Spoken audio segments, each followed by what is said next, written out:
Virtual reality is a 360-degree experience where a viewer can put on a pair of goggles and be immersed in whatever content is provided. For the first time shooting VR, shooting virtual reality, it's phenomenal. With a multi-camera or a single camera shoot, you basically can hide a lot of stuff, where in VR you basically are responsible for your world 360 around you. It has to be a perfect set. You have to rethink how you approach everything. So how I approach cameras, how I approach dealing with my crew, communicating with my crew, how I communicate with my director, how I light. A lot of people say that VR is a very special process and something that requires a lot of special magic. To me, it's a pretty standard preparation process. You get a crew that understands what they're doing, you get a team that understands the concept, you get clients that are able to communicate well, and away you go.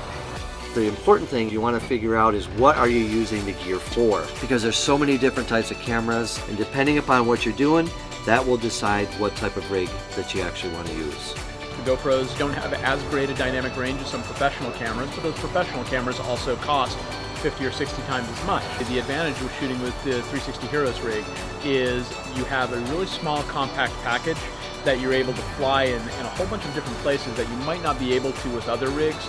And also the software that 360 Heroes has written is like no other. If we shoot 10 takes and we got 14 cameras, I'm dealing with 140 files. We use a software package called 360 CamMan, and it helps you ingest the data and keep all this straight.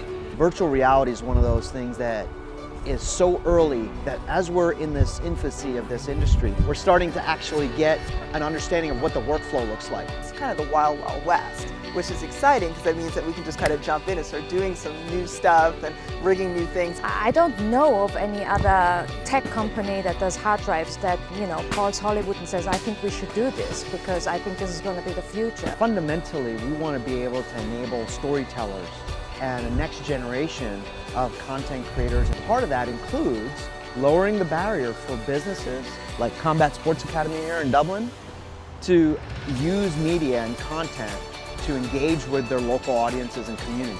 To be able to tell stories and use technology to actually let people be here, things like virtual reality, it really gives people the idea of what we do. And when people see what we do here, they want to be a part of it. And G-Tech's given us that opportunity.